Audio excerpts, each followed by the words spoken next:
What's up?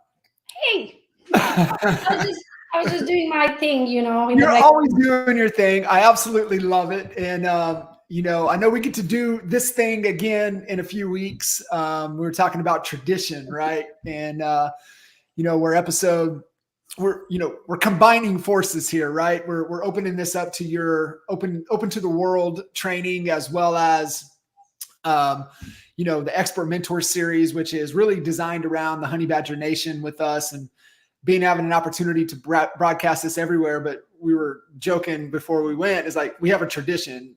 Gogo and I kick off the year every year. The very first episode is kind of the state of social media, if you will. And we were just talking about how we get to do this again in a few weeks. So really looking forward to that.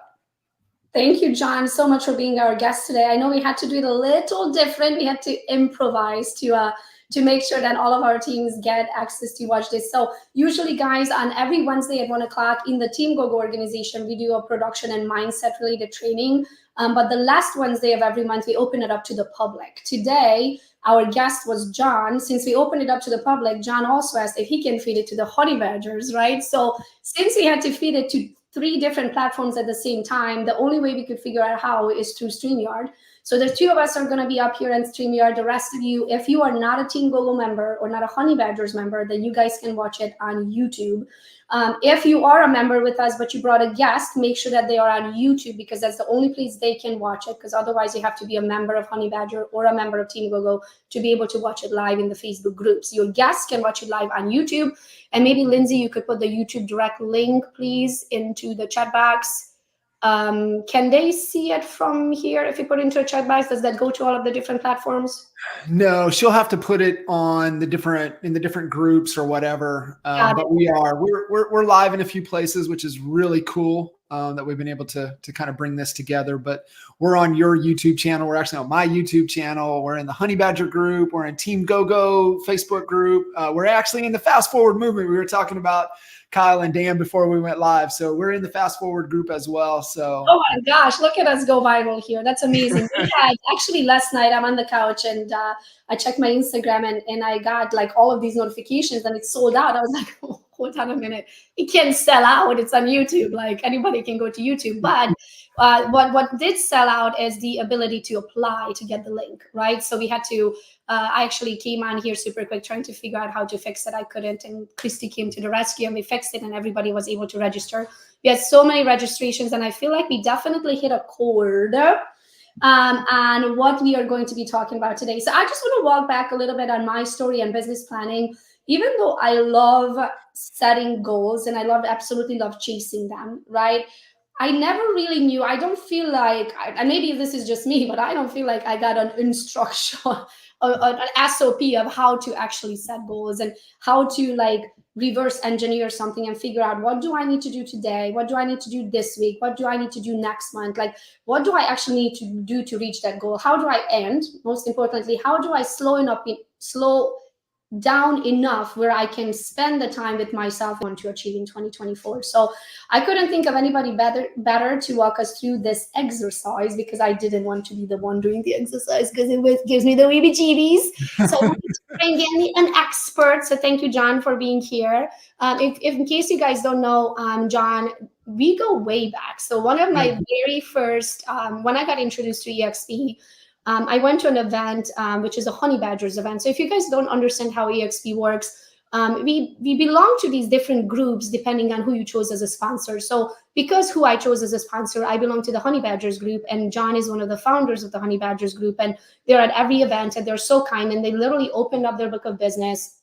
Anytime I call them, text them, email them, they're always available. And here he is, right, training us today. So today, John, I'm pretty much going to shut up here, and you can take it and walk us through the process of business planning for 2024, so all of us can set up for a very successful upcoming year. And then somewhere during the process, if it fits in, if not at the end, I want to break down how much your time is worth. I believe it's very important to know what is your hourly rate, and I'm going to help you guys do that calculation. So then by the end of this call, you have your goal, you know exactly what you should be and should not be doing in 2024 that doesn't make you the money in that hour. So John, if you don't mind, please take it from here. I would absolutely love to. And so I'm going to shift a couple of things around here for us. And I'm going to share this kind of this slide deck, be able to kind of walk through kind of this process, because Gogo, it's one thing that we can just say, hey, here's what you need to go do, right? Tell me what it is you're trying to do, but here to go. But I want to give a little insight, because all of these external tools, all of these things that everybody will have access to, that we've used within our team and our organization for over 20 years. It's like, well, why not innovate on it? Because it works, right? Like, why break something that works? But one of the things that I want to touch on, and we'll get into it here in just a second, is that it all has to start with that mindset, and it all has to start kind of with that belief in understanding of where you're at and where it is you want to go. So we'll get into that around clarity in just a second. But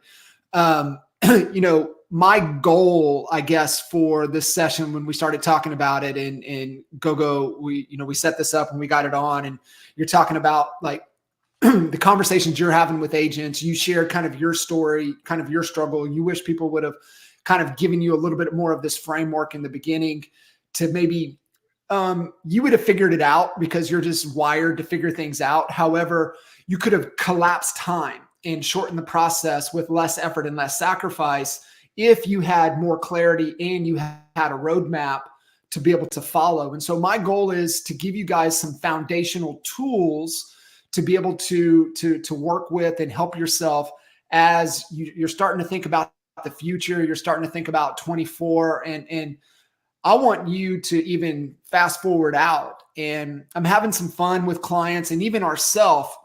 And it's like, okay, a little bit of the man on the moon type of by the end of the decade, right? Because you think about where we're at within the time frames. Here we are, we're wrapping up 23, getting ready to go into 24. It's like, okay, well, we have our goals for 24, but we need to be intentional with what it is that we're doing. And it has to be making progress, and it's either moving us closer to that future or it's moving us further away. And what I want everybody to understand is that you guys are on this call. I don't care. And Gogo, you and I talked about it this morning, kind of this walkthrough, this rehearsal that we were going through. And it's like, I don't care where you're at. Like, if you're an entrepreneur, if you're an entrepreneur, you're a solopreneur, you're on a team, you're running a team, you're building a team, it doesn't matter. What you guys have to understand is that your business is your vehicle. And your vehicle is meant to be designed based upon the life that you want to live.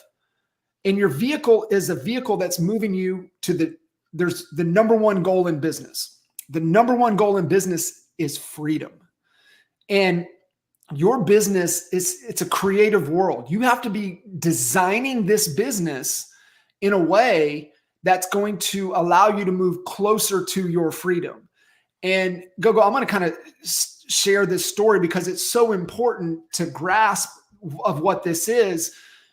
Because if you're just fighting for survival, okay, I'm going to give an airplane analogy around this. So if we buy in and understand that the goal is freedom, right? That's the destination. And freedom is two things. Freedom is there's a number. And I promise you, everybody on here, you do not want to be 80. I'll give some context in just a second, but I promise you, you guys don't want to be 83 years old and showing properties. And so you have to have a number that you're working towards, that you're not trading time for dollars. Essentially, we're dancing bears. If we don't dance, we don't get paid. So we need to be building some type of wealth mechanisms to be able to provide a revenue stream that's working for us if we want to spend a week away from work, a month away from work, 2 months away from work. We still have money coming in to where we're not trading time for dollars. And then go ahead. Can I answer that super quick? I had a couple coaching calls this morning, and my coaching clients are on the call here right now. And I mentioned them. So the idea with this call here today is to figure out the framework for planning for any of your legs of your businesses, right? So number one, have a notebook here today. I always have a notebook. If you are a type of person who takes notes on your phone, then take notes on your phone, right? But I want you to look at it. Yes, we're going to be running the numbers from a perspective of a realtor, but the framework will work no matter what leg of your business you're going to apply it to. So I want you to think about when, as John is talking about the steps we need to take to plan our goals properly, right? And to reach them properly, make sure that you're taking those fundamental steps that you can then apply it to your other business or your side gig or the other leg of your business or whole other business that you are doing.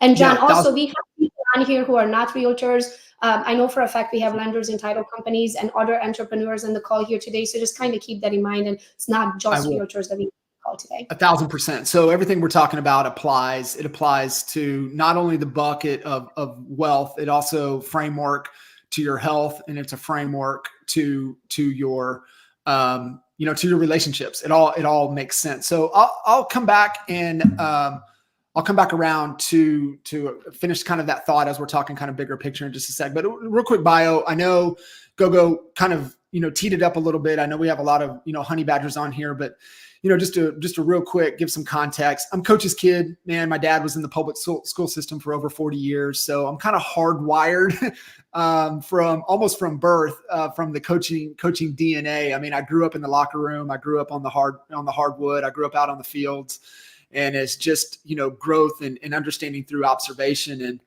And for me, being able to do what I do, and this is going to be an important component we're going to come back to in just a second.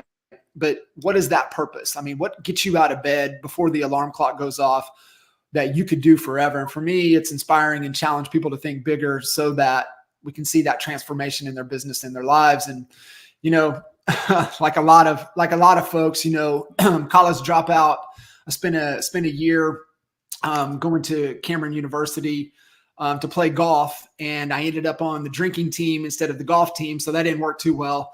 And you say you ended up on a drinking team? Yeah, I was on the drinking team, and that doesn't pay very well. So my aunt moved, drug me out to California, which was my college. I had one of the most incredible, amazing bosses ever, and she really taught me all of the dynamics of business and operations and understanding. She let me fail. She let me learn. It was really one of the most powerful experiences, profound for not only my life, but for my career moving forward. And got sucked back into Lawton, Oklahoma, with some high school buddies and serial entrepreneurs. And we took a bunch of businesses from ideas, got them profitable, got them sold. And that was the end of 2003. And we were sitting around with nothing to do. And my best friend, he was like, man, hey, the bar around the corner's for sale. So we ended up in the bar business, which was one of the worst ideas. However, if you guys have read Matthew McConaughey's Green Lights, it was a green light for me,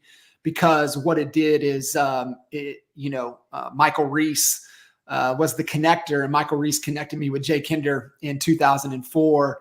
And so over the past 20 years, I've been in multiple markets with 3 separate 7-figure real estate businesses, 4,300 total transactions. I've had the opportunity to personally coach 1,000 real estate agents. One fun metric we pay attention to, Gogo, is the number of one-on-one coaching calls that I. And I know that's 15,500. 15,460 one-on-one coaching calls as of before 61, since I had one this morning. But it's just a fun metric we pay attention to, and I've had the opportunity to speak to a lot of people all over North America. So Gogo, I want to jump in because I want to, kind of get through this framework and then open it up to any questions or comments that we have. And so a few of the bullet points that I want to make sure we touch on, and just like you said, this applies across the board. It doesn't matter what industry you're in. This is all universal. It's principle driven. Like, you can take this framework and apply it to, if you want to have the world's best lemonade stand, or you want to crush it in real estate or mortgage or title, it doesn't matter. This all applies. So we're going to hit on clarity. We're going to hit on vision. We're going to hit on model, and we're going to hit on strategy. And so these assets, Gogo, they're just inside of our Facebook group. They're all in there. I know we're streaming live in there right now, and the team was just going to post those. We can also get these assets to Lindsay, to your team, so you guys can post it in your groups and everything as well. But it's the pre-strategy planning, the personal action plan, and the straight line strategic plan. These are the documents that we've used religiously with ourselves and our teams over the last 20 years. And so you can go to our Coach Code Facebook group. Right there's if you want to click that real quick, but get into the Coach Code Facebook group. They're all there. But like I said, the team, D will get it over to Lindsay, and you guys can post it in there. But if you're not in the Coach Code Facebook group, get in there. I mean, you're talking about abundance of training, the things that you guys get from Gogo, but the things that we do inside the Coach Code group is really geared towards, if you're that stage 1 or stage 2 real estate agent, if you're just doing a deal to 2 deals a month on average, and you need to improve the skills required, the foundation, it's a great group. We go live in there. We coach inside of that group every week, every Tuesday. Get in there, pull these assets, but also take advantage of the coaching and the things that we provide in that group as well. So clarity. Clarity really is the streamlining decision-making. It allows us to kind of also eliminate the procrastination where we get paralyzed, where we freeze up. And it also aligns yourself and your team toward the common vision and collective effectiveness of what you're trying to do. The thing there, Gogo, and to your point, and we were talking about it this morning, is that what do you want? Okay, what do you want? What do you want this to be? And this goes back to my point. What I was saying earlier was we're moving to freedom. Everybody wants freedom. Your business is designed to go acquire a client because you're helping that client solve a problem and get a result, because that's the only thing people buy is results. And so you're helping them get a result, and the bigger result you get, the bigger the money you get. So if you help a builder, if you help an investor, if you help a buyer, you help a seller, if you help another real estate agent get what they want, and in turn, you're going to get compensated. That compensation minus paying yourself, paying the expenses, is profit. And profit is cash, and cash is oxygen for your business. If you don't have any cash, you don't have any oxygen, you're going to get tapped out. And so when you're going through and you're thinking about your plan and your business here, what I want you guys to think about is like, well, it cost me Gogo, it cost me $25,000 to wake up every month. Okay, well, great. Well, we need to make sure when we're building your plan that we build for profitability on top of that and what it needs to happen. But from a clarity perspective, clarity is knowing exactly where you're at. You need to know where you're at, financially, your business. Don't stick your head in the sand. Be vulnerable, be real, like get it out there. So can we talk on that super quick though? Because in my coaching life, right, I didn't realize how many agents or people really in any line of work don't know their numbers. Mm-hmm. And I think, I don't know if it's because they're too busy or it's because they don't want to be faced with reality, right? But it is so important. Hi, honey. It is, I love you. It is so important to know your numbers and slow down enough to track them, because if you don't know where you're at, you can't possibly calculate how to get to the next step and what is it going to take. So if right now, if you're listening, and if I asked you, how many transactions did you do this year to date? And what is the average price per transaction? If you don't know the answer to those two questions, and if your average commission you charge is at 2.5%, 2.75, or 3%, what your average, you're not going to be able to calculate and get to the finish line of how you're going to get to where you want to go if you don't know where you're at. Right? Yeah. So if you're listening right now and can't answer those three questions by the end of the day, I want you to do the math. So then you can say, exactly, this is how many transactions I did, but even better, where they came from, right? Your source of leads, what's your average price range, and what's your average commission on those. But I don't want you to know the average commission, because most people calculate it after their fees. I want to know if you charge 2.5%, 2.75, or 3%. I love that. And one of the things that really impresses me with you, Gogo, and this is, I want to emphasize this of how important this is. You know your numbers better than almost anybody I've ever seen. You're like ridiculously obsessed with the numbers. My trackers have trackers, John. I like, here's the thing. If you are not obsessed about something moving forward in the future, the odds are not in your favor. And one of the things, if you want to thrive in business, now you can do enough to just to make ends meet and you know, good luck, right? But if you really want to build something that serves you and as a machine and as a vehicle to get you where you want to go, you've got to know your numbers. So as you're going through clarity here, these are some great start, stop, keep doing questions. One of the things, if you don't know your numbers, you need to start paying attention to your numbers. You need to be obsessed with your numbers. You need to know where your business is coming from. You need to know where your time allocation is going. There's certain things that are not serving you. There are certain things that are out of your control, the things that are you need to stop doing. And there's things that are working well for you, things that are building momentum that you need to keep doing. And I know it says company here, but this also applies to your life. And I just have this belief that how you do anything is how you do everything. That's why everything needs to be principle driven, because it carries over into all the other equity buckets of life. So these are great questions, not only for your company, but for yourself or yourself personally. And Gogo, I mean, here's the reality. If you can't coach and lead yourself first, you can't coach and lead another human being. And you want to get down to it, there are no business problems. There's only leadership problems.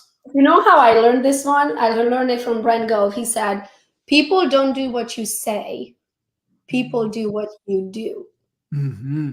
So if you want to be a good leader, you have to be the first one setting the example of how to do something. And that's same with our children. I mean, leadership starts at home. As soon as you had decided to bring another little human into this world, you're a leader. You are a leader. I promise you, everybody on this call, you are in a leadership role. And you can lead up, you can lead down, and you can lead side to side. You're always in a leadership role. And you know this better than anybody. This is why you're the queen of social media, is that there's more people watching and paying attention than what you want to let on to believe. And are you modeling the behavior that you want to instill into others? And this is one of the most transparent times, and it's just getting more transparent, more transparent. If you're bullshitting online, they're going to see it offline. How you are offline is how you better be online. How you're online is how you better be offline, right? Complete congruency, complete consistency, complete, just transparency of who you are. You are who you are. Because and people it comes down to just look yourself in the mirror. That's what it comes down to. Most of the time, we don't want to run our own numbers because we don't want to be faced with reality. And numbers don't lie. There's no feelings about how you feel about the money you made, right? It's like you made it or you didn't, right? And so that's what it comes down to. So number one, figure out where you at in the moment, because GPS works this way.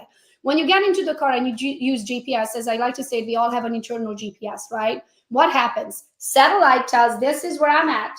You can't lie about it. That's where you are at. That's your actual exact GPS coordinate, is where you are in the moment. And then you say, this is where I'm going, right? And then GPS says, okay, here are the options. These are the different ways you can take. You can walk it. You can take public transportation. You can take a bike. You can take highways. You can take dirt roads. It's going to give you options, right? But first, we have to figure out and be honest with yourself truly of where you at in the moment, which means you have to create some trackers, right? You have to see that bottom line. And then we have to dream big. I don't want you guys to dream like, oh, I just want to cover my bills. If I could just make $5,000. No, like say, I want to be a billionaire, whatever that number is for you, so you can get there. Yeah. I want to get to that, Gogo, to your point, because it's so important. But the other real quick on the clarity, this is super important. You need to really pay attention to what your strengths are, what your weaknesses are, what are all the opportunities that you have in front of you, and then what are the real threats. And strengths and weaknesses are typically internal, opportunities and threats are external. So, you might be world-class at face-to-face, at having conversations. You might be extremely persuasive. You might be able to negotiate at a high level. A weakness might be, man, I suck at my numbers. I know I need to know them. I'm terrible at paperwork. The opportunities are, wow, man, I've got a social media opportunity. I've got clients that love me.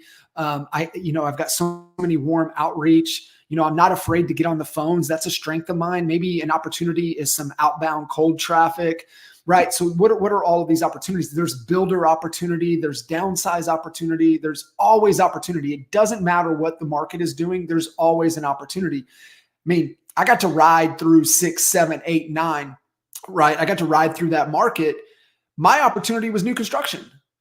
Jay Kinder's opportunity was short sales. He became the short sale guru. Like, unbelievable. Nobody better in the entire country at short sales than this dude. And I crushed it with new construction, with builders. There's always an opportunity. For me, it was open houses. Because I just needed to get in front of people because I didn't know anyone, and my real name is impossible to pronounce. And I was like, okay, I just need to get in front of strangers that are literally raised their hand that they are on the market, and where to find them at open houses. And then I would do a ton of open houses, 2 on Saturday, 2 on Sunday, right?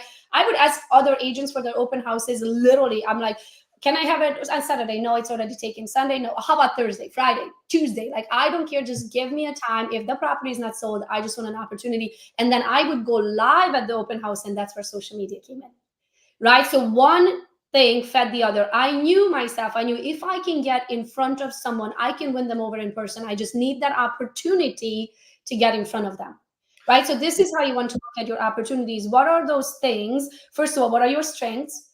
Always stay in your lane. Because if not, one of my favorite saying is you never work a day in your life if you love what you do. So right. What you find in your strength section up there, right? You better stay in your lane, because if you start playing in your weakness section, yes, you might make money, but you're going to hate it all the way to the end. You're going to burn out, and you're not going to continue doing it for a long time, right? So strengths and opportunities, one should feed the other. Amen. I love it. Absolutely. And that's, you nailed it. It's exactly how you guys have to be thinking about this. And this is part of the clarity section. But now I want to come back to the big picture, because we know where we're at. Our head's not in the sand. We have complete awareness. See, here's the thing is that it's impossible for us as humans to make better choices if we're not aware of the situation. Once we know the situation, we have a level of awareness. And Gogo, I'm going to tell the story. Like, when the light bulb goes off, the possibilities open up. And we were sitting in Cleveland, Ohio. You and Dwayne were sitting right there. I know and exactly. The whole conversation came up. And I've told this story over and over and over, because when you see something transform in another human, like I knew it landed, and it changed the entire trajectory of your life. Isn't it crazy how one little sentence can change someone's life? So tell the story super quick. So we were sitting in Cleveland, and we were going through boot camp, NAEA boot camp. It's typically 3 days. We condensed it down to 2. And you and Dwayne, you had a few other folks there. And the conversation came up about, skills that travel. And I think I had just maybe had Tina Call on Expert Mentors. And she talked about, they were in Michigan, and they ended up moving to the Carolinas, but their skill set of cold outbound reach and articulate over the phone was a skill that traveled not only location, but it travels in market conditions. And I remember, because of you and how you generated traffic and opportunities, I'm like, you realize you're not a tree. You can move. But the way it landed, you were just so open and receptive that it just landed. And I remember seeing your face, and then you looked over at Dwayne, and then you looked back, and I was like, she got it. I looked at Dwayne, and I asked him, I said, why do we live in Michigan? So, and next thing you know, we live in Tampa, and it's true. Like, I still have my team up in Michigan. We still have our house up in Michigan. We spend every summer in Michigan, because we don't want to be in Tampa in the summertime, right?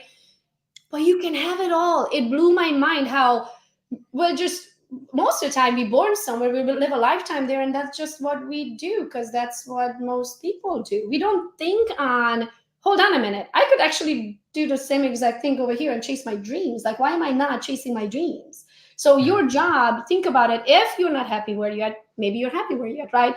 But if you're not happy where you're at, is your job, what did you call it, John? Travelable? Yeah, I mean they transfer, right? The skills travel. Yeah, and you can really take it anywhere. And I want to keep moving through this, but I mean, I have a client that I've been working with for the last 5 years. She's iconed every year, 20, 21, 22, 23, 4 years icon. She lives south of Myrtle Beach, and her primary market is Virginia. She's icon 4 years in a row, Gogo. Do you know how many homes she's been in since March of 20? 4. She's been in 4 homes, and she's iconed at EXP, meaning you cap plus 20 more transactions. She lives in $1 million beach home that she bought with her EXPI stock. But she icons in Virginia, but she lives there. How is that possible? It's possible because you get to design this however you want to design this, and you have skills that transfer, but it has to start in your mind. And this is where it really starts with the vision. And the vision really comes down to 3 things. Vision is core values, because our core values are how we make decisions. These are the filters in what I'm giving you guys. These are decision-making filters. The reason that your life doesn't move as fast as you want is because your inability to make decisions faster. What is your decisions per? How many decisions are you making this quarter, this month, this week? How many decisions are you making today that's moving you closer to your freedom? Or is it moving you further away? Or are you standing still? Or do you even know? But core values are how you behave at who you're at your core. So for us is growth mindset, right? Like everything we do is growth personally and professionally. We're consistently disciplined. We're disciplined in the activities. We're disciplined in our thought. We just stay disciplined. We always add value, everything we do, right? So like Gogo said, hey, do you want to do this? Absolutely. Is it going to add value? I'm in, right? That's just who I'm at my core, always adding value. The other is 100-0, results focus. So extreme ownership. I could have always done something better. 100-0 responsibility, 0 excuses. No victim mentality. We only focus on getting results. We have fun, and then we're very candid in our communication. Those are actually my core values, right? This is the core values for our organization. This is what I embody. I hire, fire, train, coach, lead to these values. And so this is the first foundation within your vision. And the second, I'll come back. Remember when I talked about my why, to inspire and challenge people to think bigger. And I'm going to pause right there because I promise you, everybody listening to this conversation, and even you, Gogo, you think massive, but you can even think bigger. And there's exercises, there's things like that. Can I give a story on that? I would love for you to. Yeah, give some context. Stories is how I understand the concept, guys. So bear with me for a second. So at this point, imagine a story. I am viewing a very, very, very expensive home for a very, very famous person that we all know. And we are in there and we're walking through the property and we get to the kitchen and there is a very serious chef in the kitchen.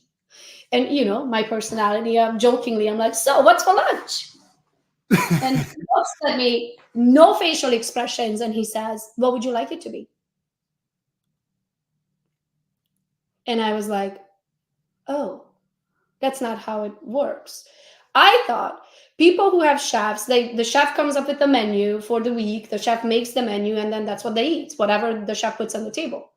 No. So I said, so you're telling me that if I told you I would like Hungarian stuffed cabbage, he looked, I didn't even finish my sentence. He looked at me and he said, it would be ready in 30.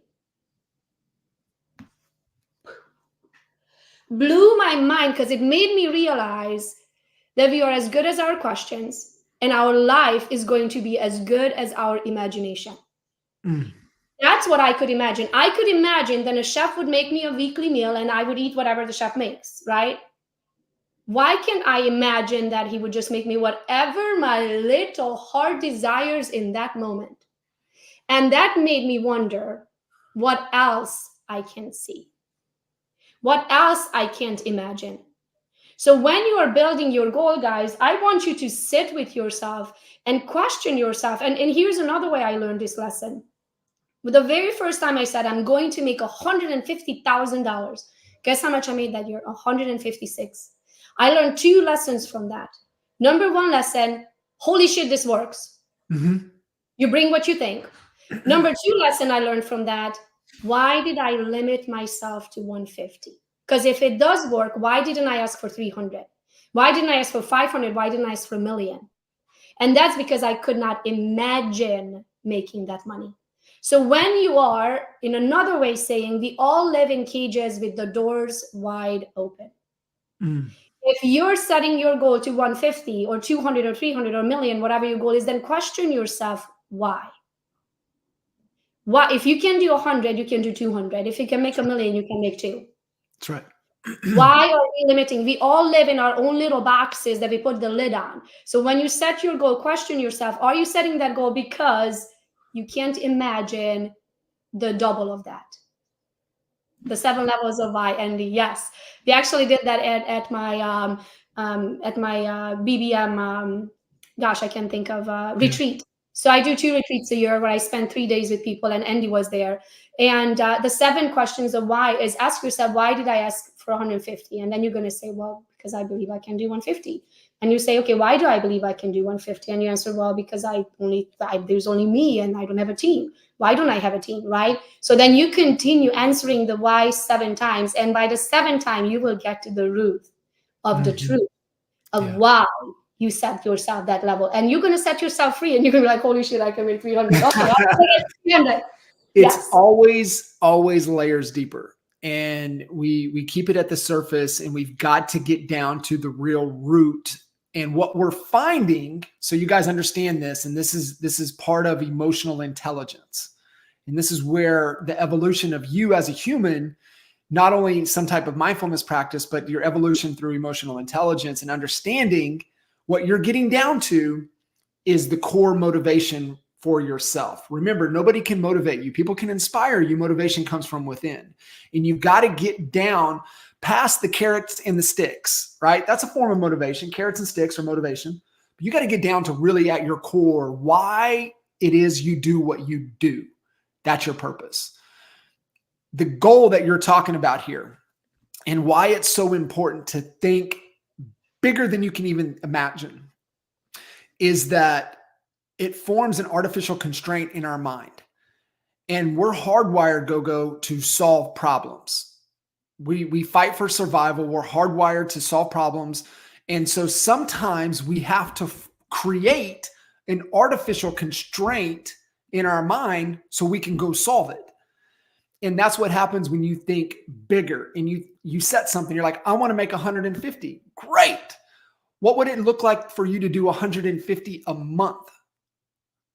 That's a different challenge. That's a different obstacle. You're like, well, I've never earned 100. Well, we've got to set that target. Maybe this becomes the BHAG, which is that big, hairy, audacious goal. It says 10 years, but I would have some fun. I would put it to the end of the decade, right? And remember, we are working towards a destination. If you only focused on your goals for 24 better be building for 25. It better be building for 26. It better be building for the next. It better be building for 36, right? You have to be building and moving towards something. That's the destination. But here's the real reality of it, Gogo, is that we operate within filters. And so most people can only operate within the lens of their current reality. So you have to give yourself permission to look beyond that. So change the question. What if you were liquid $10 million in the bank? What would you do? That's moving you closer to that perfect day, which is the other component to freedom. Freedom is 2 things. Perfect day, Groundhog Day, you have to live it over and over again. Who you are at your core identity, and then your freedom number, which we all have a number. And if you do the math, the number is a lot less than what you think. And that number is living the life you want with whomever you want, doing whatever you want, wherever you want. And you're not trading time for dollars. You've got wealth assets, you've got rev streams, you've got businesses, you've got things that are sending money to you every month, every year for you to live that absolute freedom. That's freedom. That's what we're moving towards. And you're like, well, what does this have to do with my goal setting and my business plan for 24? Everything. Because what happens is that if you just fight and do enough for survival. So think about this. I like using the airplane analogy, Gogo. So freedom is the destination. Your business is the vehicle. That's an airplane. You get to decide. Do you want a 2-seater? Do you want a jet? Do you want this biggest thing that'll ever fly? What do you want? It's up to you. You get to design it. But the most important component is the pilot. And guess who the pilot is? It's you. Who do you have to become in order to fly that plane to get to the destination? And here's one thing I can tell you about that airplane. It's going to crash. It's going to crash.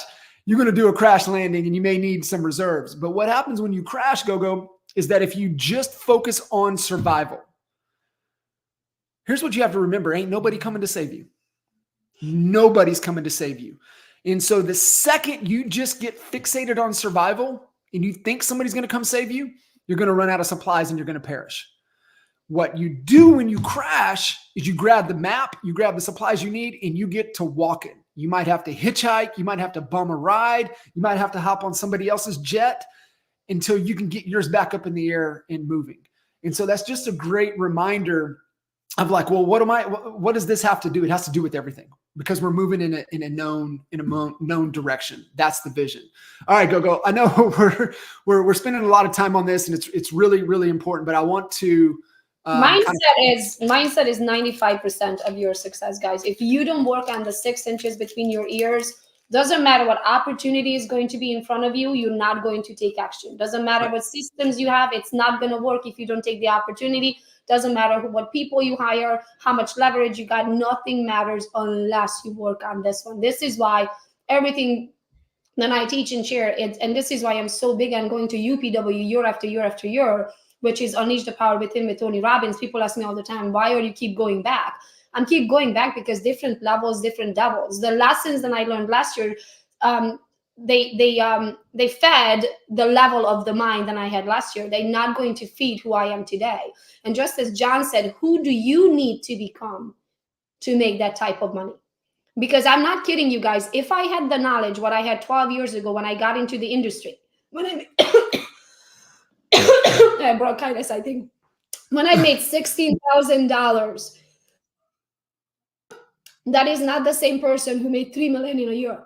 I can tell you that is not the same knowledge. That is not the same personality. It's not the same drive. It's not the same hustle. Nothing. I don't even know if I can find a 29-year-old version of myself. Is it the same DNA, same fingerprint, same social security number? Yes, but it is not the same mind. We all have to work on our mind because if not, you're not going to take the opportunity.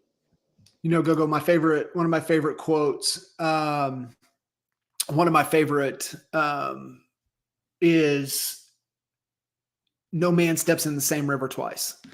And what that means is that the human is never the same and the river's never the same because it's constantly moving. And that's why you can pick up the same book, every year and you're going to get something new out of it. And that's why these are exercises, right? You don't go to the gym once and you're fit, right? These are exercises for your clarity, for your mind, for your direction. And, James Clear talks in Atomic Habits, the people that get the best results are the people that have clarity and a plan.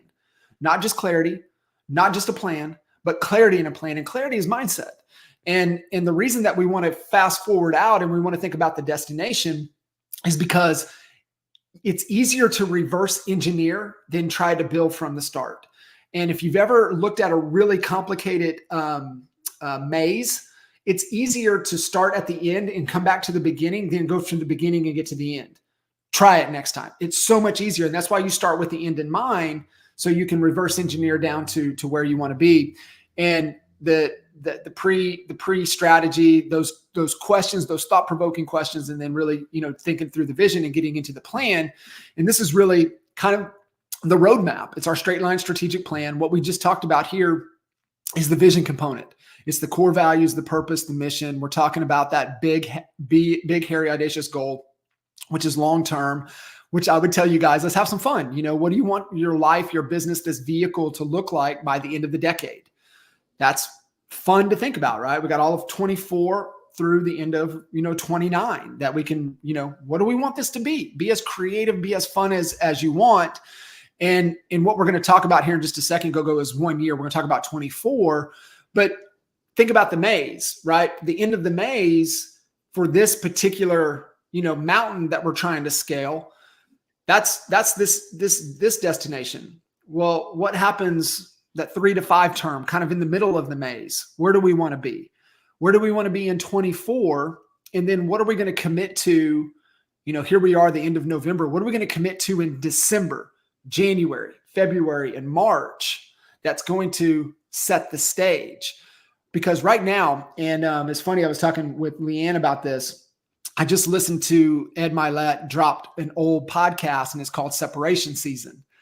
And what he's talking about is like, this is the opportunity right now to separate yourself from everybody else, because Q4 is the most distracting quarter in the calendar because it has the most holidays. If you've got kids are out.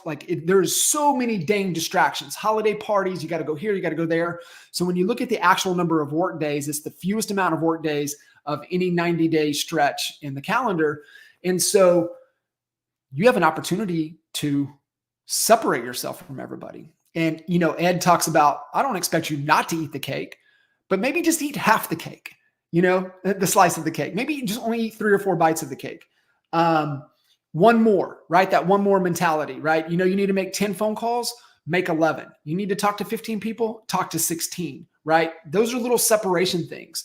And then you look at allocation of time in the calendar. I know for us, Gogo, and Ed talks about this, Friday afternoons and Saturdays is when typically, especially real estate agents, but in general, most people, working people, they take their foot off of the gas during those timeframes. Do you know how we separated ourselves in our market in Lawton, Oklahoma? Is we put our foot on the gas every Friday afternoon and every Saturday morning for years. For years, that was our 2 most productive times of the week, Friday afternoons and Saturday mornings. That allowed us to separate ourselves. This is separation season. You've got to be doing more than everybody else is doing. And here's the thing, just do what you're supposed to do. You're going to be doing more than what everybody else is doing. Their foot's off the gas. They're bitching and complaining about the market. Oh, the rates are this. Don't tune it out. You have your direction. You know your freedom. You know what you're moving to. And here's your roadmap to get there. So I want to jump down here, Gogo. So I want to talk about this model, and then we'll get into the year. But understand business model, and this goes back to opportunity. Business model is really just how you create, deliver, and capture value. Okay, what's the promise that you make to the market to get them the results that you can actually keep? That's all business model really means. I'm not going to go through this. Customer segments, how do you get your message out? But that comes back to what we talked about with your open houses. And you knew your strengths and your opportunities, and the customers, you just need to be face-to-face. You knew the customers you wanted to work with were in the streets, and you knew that your channel was, okay, well, I'm going to do social media to get the message out that I'm in these houses, and I may do some door knocking around. I may put some flyers. I may post some stuff on social media. Those are my channels. My value is come to the house. I'll help you get into this house, or I'll help you find a house that you can get into. Oh, you got a home to sell? I can help you do that as well. Right. So that's kind of your business model. I don't want to spend too much time there, but I want to get into this part, because this is how you genuinely reverse engineer of what it's going to take for you to hit your goal. So if you want to make $250,000 this year in real estate, could we actually break this down in action with someone live? I would love to be able to I can do the math super quick for someone, if you don't mind, John. Yeah, absolutely. So guys, in the chat box, no matter where you're at, if you're on Facebook or if you're on YouTube, put in a yes if you want me to help you calculate how many transactions you need to do this year to reach your goal. Andy Holdrum is the first one to jump in. All right, Andy, play along with us. Andy, I think you can only type. So here's my question. What is the income goal that you want to make this year? And we are talking real estate transactions. So if you have other businesses too, then you're going to have to do the calculation after. So type in the number, Andy, for your real estate income goal, commissions for 2024. All right, Andy, play along with us here. Okay, 150,000. 150,000. Okay, Andy, what's an average home in your neck of the woods? What is actually? Let me ask you this, Andy. I know you know your numbers because we did this. What is your average home value that you sell?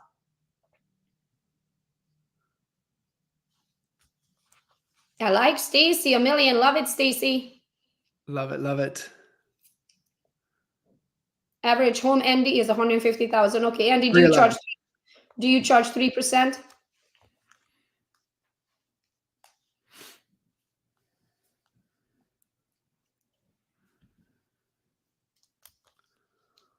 Oh, Andy's is 311. Sorry, I thought I saw 150. That was your income. Sorry. Okay, 311,000.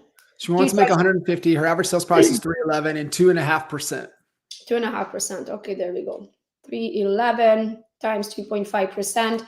Average commission is 777. I love repeating numbers. $7,775. And she's just 100% of her business is on the buy side. Awesome. Okay. I think, Andy, your EXP, if I remember correctly, so you pay 20% up to 16,000, correct? So 7,775 minus 20%, that is 1,555. We're going to take your 16,000 divided by 1,555 equals your average. 16,000 divided by 1,555. It's going to take you 10 transactions to cap. So the first 10 transactions you are going to make minus 20% equals $6,222 times 10, right? Because it's going to take you 10 transactions to cap. That's $62,200 out of your 150 that you want to make. Okay, so we're going to take minus 150. That leaves us with $87,800. We're going to divide that by the 7,775 because that's your average after capping, right? And it's going to take you another 11 transactions. So in your case, 21 transactions at $311,000 a piece, plus paying your cap in, will make you $150,000. So how many closed transactions is she going to have to do for her to make 150? 21. So if we take your year at 12 months divided by 21 transactions, or the other way around, you need to do 1.75 transactions a month at $311,000 a piece. Boom. There you go. And then the next question becomes, and this gets into what we were talking about, why understanding the business model is this component right here. One, the top part is great, so you put 24, you put 25. Let's get some growth targets out there. But that bottom part down there, and don't mind what's there, but what is your activities of where that business is going to be coming from? Social media must be one on there. So I know that's other. You can put social media in there. If you guys are not following Gogo and what Gogo's doing to the T on social media, you're missing a massive amount of one of the core four for generating leads and opportunities in today's market. Number one, it's one of the core four pillars is social media, because that's your one to many. So you have to look at, okay, well, I'm Andy's scenario here, Gogo. She's going to need to close out 21 opportunities, 21 clients to hit her goal. Where are they coming from? And what I would challenge all of you is that, three-legged stool is more stable than a two-pronged ladder.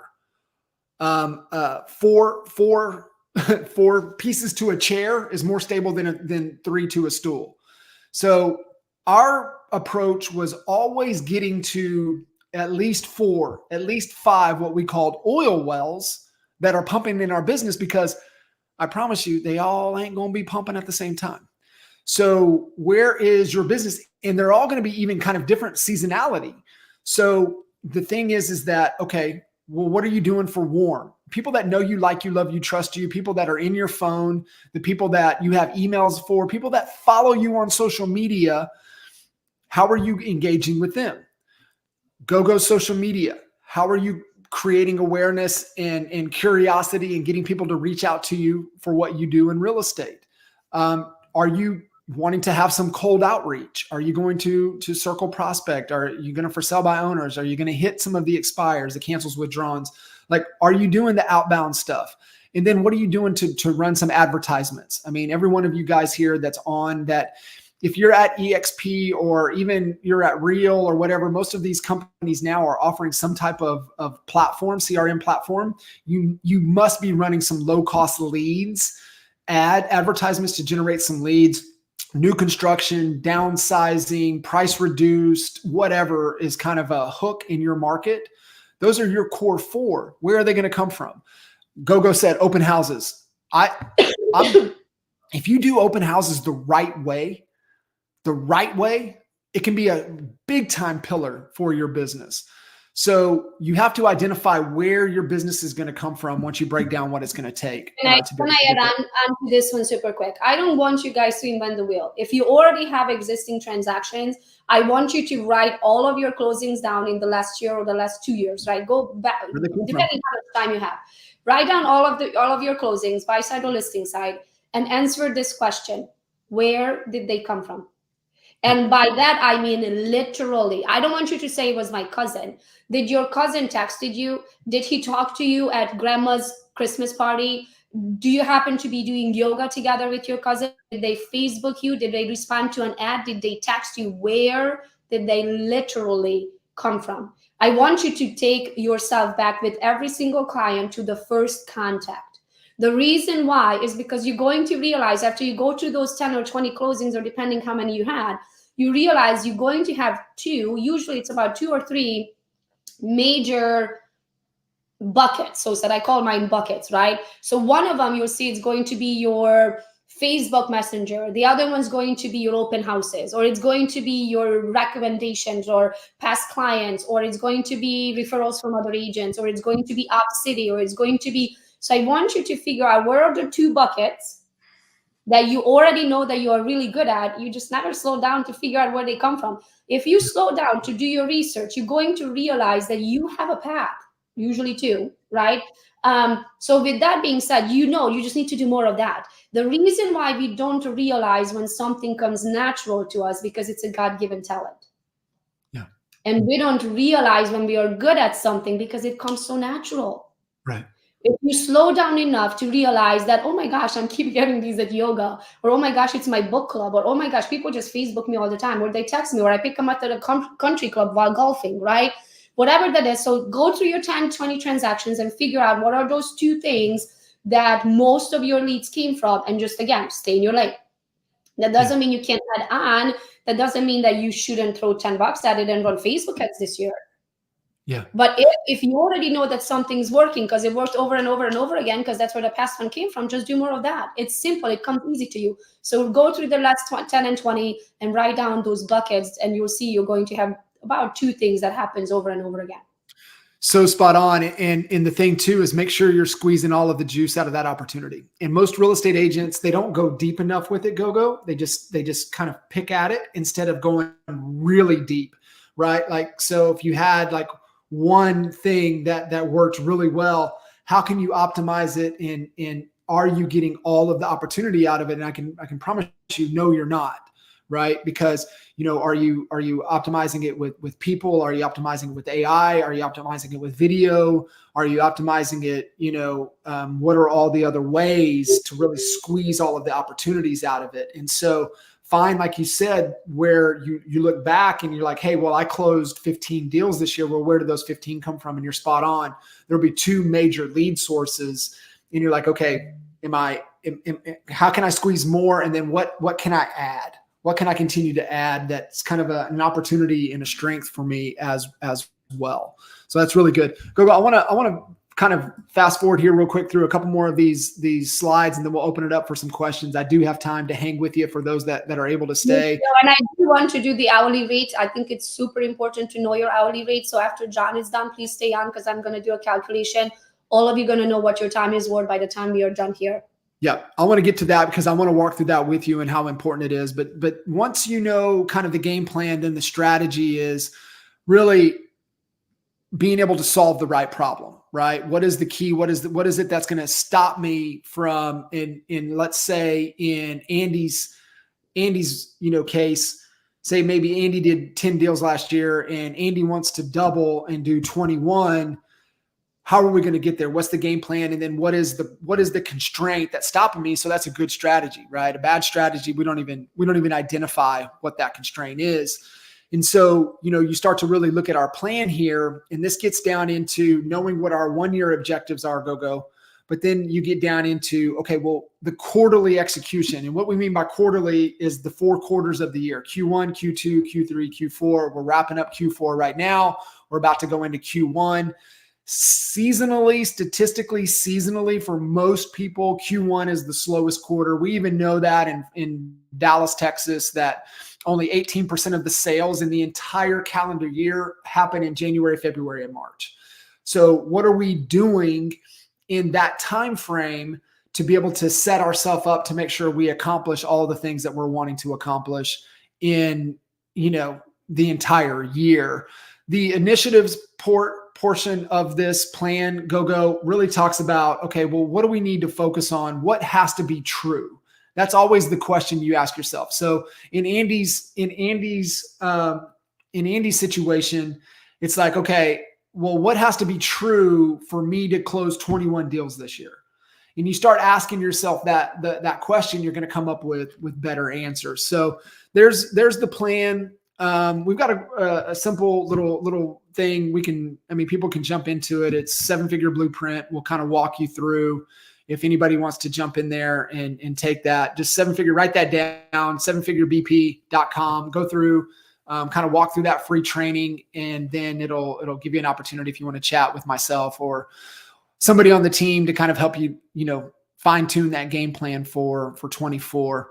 I'll come back and I'll share this story in just a second, Gogo, because I think it's super, super important. But I do want you to get into and breaking down the hourly and uncovering what your hour is worth, because a lot of you, the growth is either it's check equity or it's sweat equity. And for a lot of people, we're balling on a budget and it's sweat equity. And so it's how do we allocate the most precious resource we have, which is our time, that's going to allow us to get the greatest return, right? If you guys are from an investment side, you're like, return on investment. I get that. But what is ROT? What is the return on your time? That's the number one thing that you need to be paying attention to first. And you've got to be kind of a butthole about it when some people start to steal your time, right? It's so funny, right? If somebody was to come walk in and you have some cash laying on here and they grab the cash and walk out, you'd be pissed. But if they came down here and sit down at your desk and they rob 30, 45, 60 minutes of your life, you're just like, oh, they robbed my time today. You were willing to fight them over taking that cash, yet you're going to okay with them to rob your time. And you got to have that shift. And the exercise that you're about to walk them through helps them get a little more insight and clarity of what that really is worth.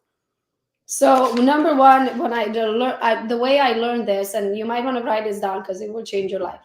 An hour of your time is an hour of your life. Mm.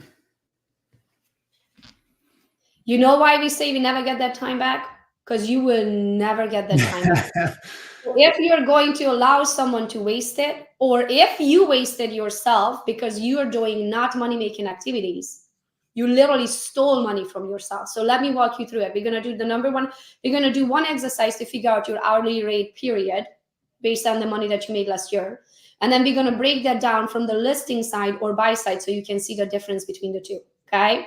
So let's start. I want you to all have a calculator and a piece of paper, because you're going to write this down and you're going to stick it to where you can see it for the rest. I am doing this exercise with you. Let's go. Love it. So calculator out. You are going to put in your calculator the money you made this year by far altogether.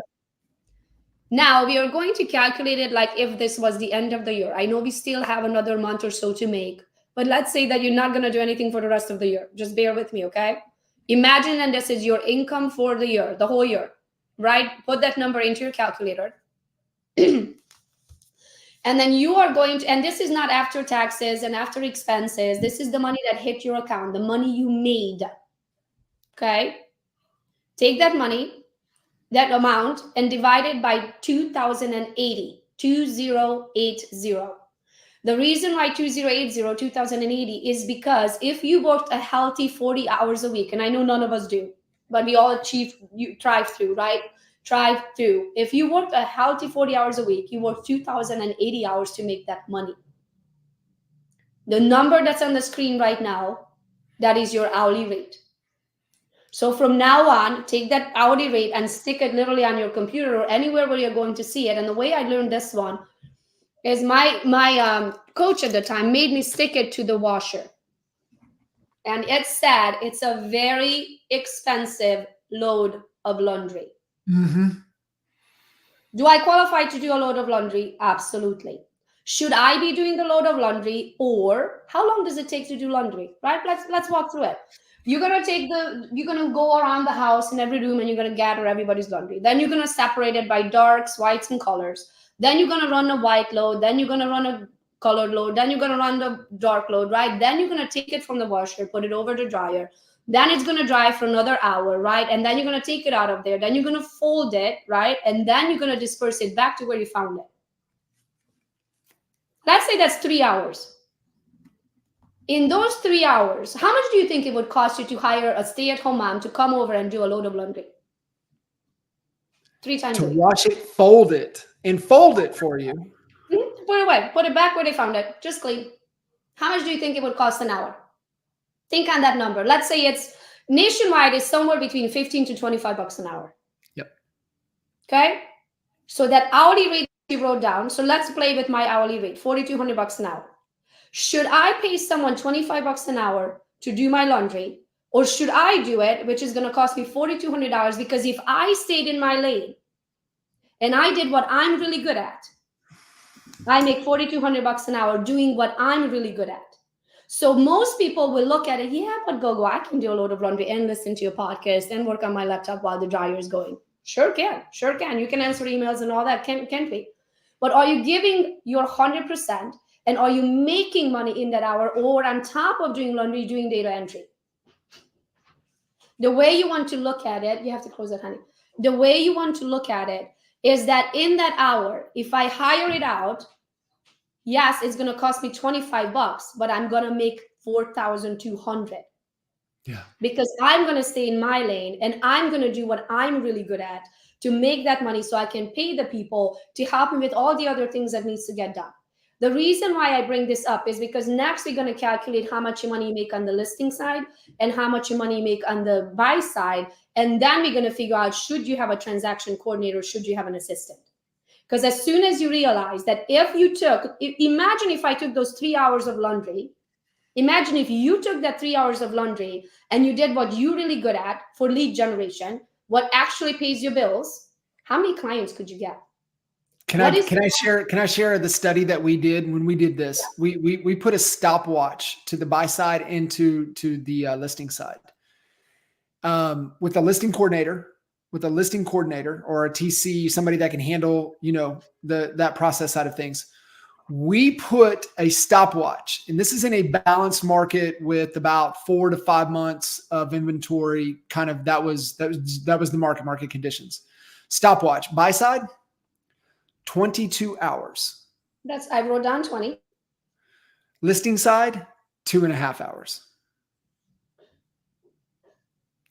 So think about that. Let's do that one. I have 7 hours for listing side and 20 hours for buy side.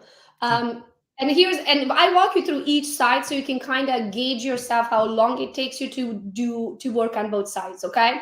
So now that you know your average hourly rate, and here's where knowing your numbers comes in handy, because now I'm going to ask you a question. How many of those transactions, because the full money that you made, some of it you made with sellers, some of it you made with buyers, right? How much of that came on the listing side? How many transactions you did on the listing side? And how many transactions you did on the buy side? And here's how we are going to calculate it. On the listing side, from the moment you take the initial phone call, which probably 15 minutes on the call, you're going to drive out to the property, let's say half an hour from your house, half an hour back, that's another hour. You're going to spend probably half an hour to an hour at their property. Then you're going to go home, right? And you're going to do the CMA, send it back to them, a little back and forth on email. Then you're going to sit on the contract, do the electronic signatures, send it over. You might call them and explain the contract, or meet them in person again to explain the contract. You're going to plug it into the MLS. Then you're going to open order the photos and then you're going to do some marketing, and then it goes into contract, then you're going to do some negotiations, then you're going to do the final walkthrough if you need to be there present, then you go to the closing, and then you close, right? So I calculated for about 7 hours in average with the seller. Yeah, if you're not highly leveraged or a team, that's probably pretty spot on. 5 to 7 hours. Because if you think about it, I mean, if you don't have a TC, you're ordering your photos. If you don't have a TC, you're putting it into the MLS. If you don't have an admin, you're doing the CMAs. If you don't have an admin, you're doing all the negotiations, all the emails, all the everything that you need to do, right? So let's say it's 7 hours, and that's if you're good. Like if you're good at your job and you have done it over and over again, it probably might take you longer. So be honest with yourself. So take your listing side commissions, and you're going to notice one other thing. Usually listing side commissions are higher than buy side commissions. Okay, just a little note. So do the math on your listing side commissions and see what's your average listing side commission and what's your average buy side commission. So take your listing side commission, and let's say your listing, who can tell me, who knows their numbers, what's your average listing side commission? Put a number in here so we can do the math. The first number, we're going to do the first number. So listing side commission average.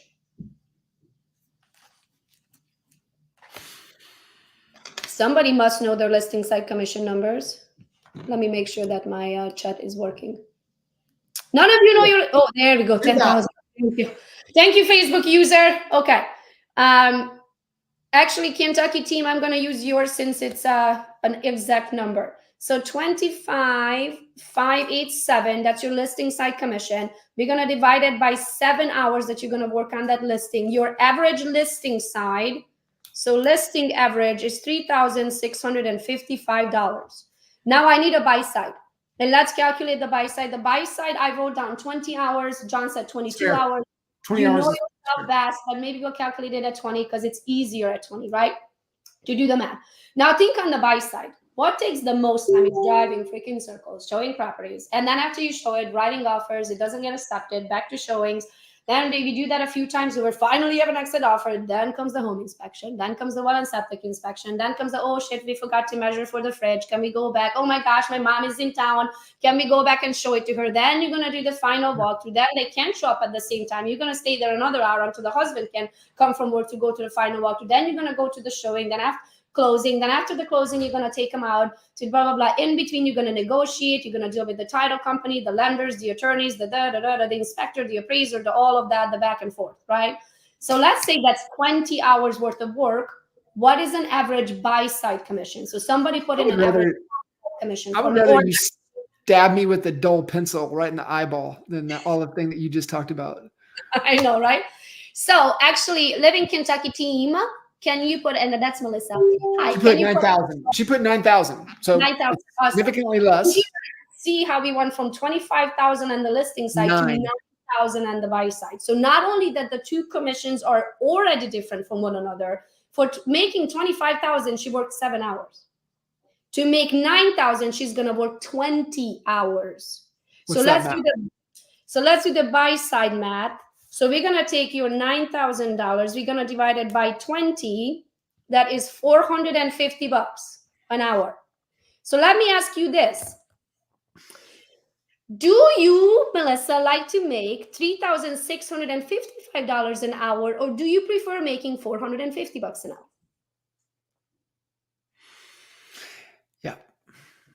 Now that is right. Like, so everybody that does that math on the buy side, they're predominantly like, you'll never do another buy side Andy's equation, right? 21 deals all on the buy side, 20 hours.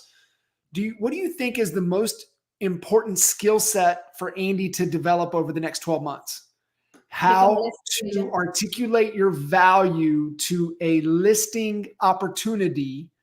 What is your listing process from the moment you have a conversation until they are sending you referrals because of the experience and the job that you were able to do? So that's a great example, Gogo. When we're talking strategy, what are the initiatives? What are the priorities? I need to know how to take a listing that they would just, they're asking me, that's all you charge because of the value that you can articulate. This, I'm so glad that you went through this because it ties it all together of why you got to have a plan. What are you focused on? And you got to focus on the greatest return on your time, which is listings. And the other thing that you can play with that is the price range, right? Especially when it comes to social media marketing. If I post a $250,000 house, I am going to find people who are on the market for a $250,000 house. If I post $1 million house on my social media, I'm going to find buyers that are looking at $1 million price range. Is the work the same? Do I have to do anything different to sell a $250,000 house than I have to do to sell $1 million house? No, I do the exact same process. Same process. Is the commission the same? Commission percentage might be, but the commission dollars are significantly different. So here's another thing how you can mess with the numbers. And I hear this all the time. Yeah, Gogo, but the average price range around me is 311,000, as Melissa said, right? Okay. Can you drive 30 minutes that way to a gated community? Or how about 30 minutes this way for a gated community? Or 30 minutes either direction for a gated community? Because if you do, are you willing to drive 30 minutes more, which is an hour more of your time? But now we are talking $15,000 more in commission, $30,000 more in commission. Would you drive an hour to make 30 grand more? Raise your hand, put it in your chat box if you would say yes. Everybody, yes. Everybody in the one of the things that I want to point out, because it's so important and so critical, and they just because they don't ask, right? If you don't ASK, you don't GET, and they just don't ask. I forget Zillow said that over 50% of the Zillow leads, they have a home to sell. And they believe that number is going to be closer to 70% within the next 2 to 3 years with Zillow. So think about that for a second. How many of the buyers, so Andy, you're closing 21 buyers, statistically from Zillow, 10 of those people have a home to sell. That should be one of your lead sources for listing opportunities, should be the buyers that come in. That's a great point. Yep. You're already having a conversation. So I would love to open it up for questions, because I don't know what you guys don't know. So let's start answering that. But I do want to talk about two things. If you can't imagine it, you can't have it. So when we are talking about that vision, if I sit down and I dream that big obnoxious goal, which I think is my biggest obnoxious goal in the moment, then I question myself, why did I limit myself to that? Mm-hmm. What's the next step from there, right?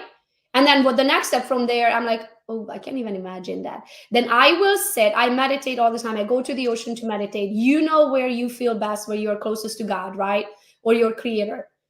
I want you to sit and do not freaking stand up from there until you can see it with your closed eyes. You can imagine that amount of money. You can see that house. Like, I know what my beachfront property looks like. I know it's right on the ocean. I know it's 2 levels. It has a huge wraparound balcony on the top. It has a pool. It has a grassy area, then the beach. It has a line of palm trees on each side. I can feel the breeze. I can smell the food on the grill. Mm-hmm. I can hear my friends. I can hear my kids and grandkids running around. I can imagine it. I know exactly what that house looks like. So if you can't imagine it, you can't have it. So then you have 2 options. You can settle for what you can imagine, or you can force your brain to see it. And you say, we are not getting up from here until I can imagine that for myself. And you also need to check in with yourself. Why can't you imagine it? There's something that happened to you. Somebody said something in your childhood. Something happened in your childhood that you drew a conclusion that if this, then that. And we do it to ourselves all the time. You have to break that. And that takes me to the next part of the conversation, self-sabotage. Yeah. That was the hardest for me to get through. And believe it or not, talking about that one little sentence can change your life. It was a stranger in an airport. I was not stranded in an airport, but I had like a 4-hour layover, right? And I'm sitting at a bar with some random person. I have still to the date, I don't remember who the person was, right? To thank them for changing my life. But, I had plenty of time to talk to the stranger about the deepest parts of my soul, because we had not figured out, like, it's a stranger, I'm never going to see them again, right? So you're talking deep stuff, and you're talking about self-sabotage, and we're talking about me being from Romania and yada, yada, yada. And next thing he goes, I have a question for you. Because let me explain the story. What part of my self-sabotage I had a hard time breaking. I had a hard time breaking is, why would I deserve more? Why would I make more than anybody else in my family? Why would I make more than my parents? Why would I make more than my friends? Why would I make more than my sister, who was raised by the same mom and dad, and we had the same childhood, and we ate the same food, and we had the same roof above our head? Why would I deserve more than anybody else in my family? And every time I would make it, I would make sure it was gone right? So God forbid, then I go to the next level and I pass them. So I'm at an airport with a freaking stranger, and he looks at me and says, "Why aren't they here?" I mean, it makes me cry even today, because I have what I have because I freaking worked for it. Mm-hmm. Because I packed up everything that I ever known and moved to a continent, borrowed $200, and moved to a continent where I didn't know a single human being, where I didn't speak the language barely, where nobody can even pronounce my name. And I decided to get into sales. Who the fudge is going to buy a house from me? I don't know anyone. I have no college education. I have no sales experience. I have no sphere of influence. I don't, literally to this day, guys, I don't have anyone on this continent who's related to me by blood besides my own 2 children. And the answer to that was because I did that. I packed up everything I own. I left everybody behind. And I did what I did to be where I'm at. And I deserve every single freaking penny of it. That's right. I deserve every good that came to my way. I deserve every friendship every relationship that I ever developed. I deserve the love of my life. I deserve the relationship with my children because I freaking worked for it. That's right. You earned it. I earned it. You earned it. So That's if you have self-sabotaging issues, which is a real deal, mm-hmm. you have to get over it, because even if you work super hard, you're going to make sure that it's gone. I would recommend, and it's my number 1 book recommendation, is if you guys have not read The Gap in the Gain by Dan Sullivan, it is the number 1 book recommendation.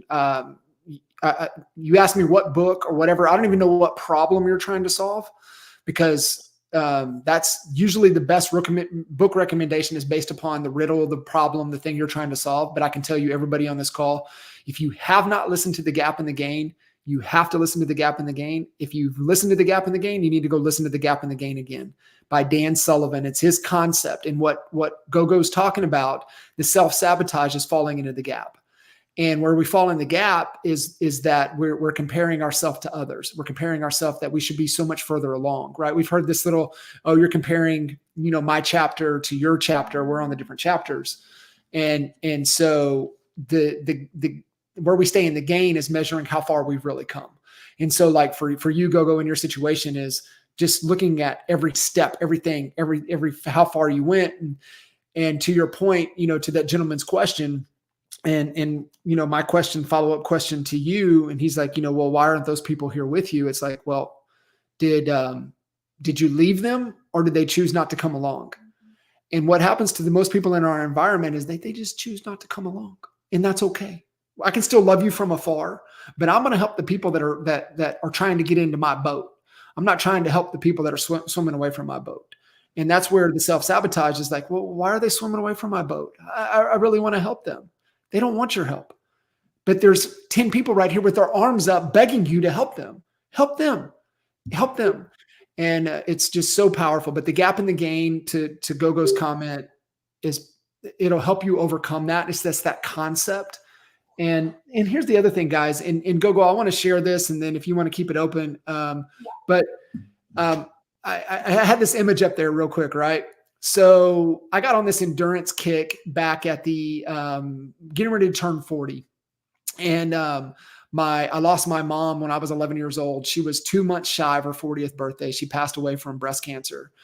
And so as I was getting ready to turn 40, I wanted to do something in kind of honor of her. So I never ran before. So I was like, you know what? I think I'm going to run a marathon.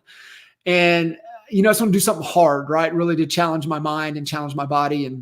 And so not any marathon, but New York City Marathon. So I ran the New York City Marathon, and we surprised my dad. It was his 70th birthday. He'd never been to New York City. Just incredible.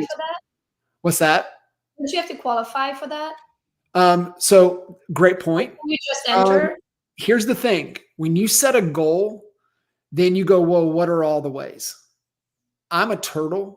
And to Gogo's point, you either live in New York City and you get in the lottery, or you qualify.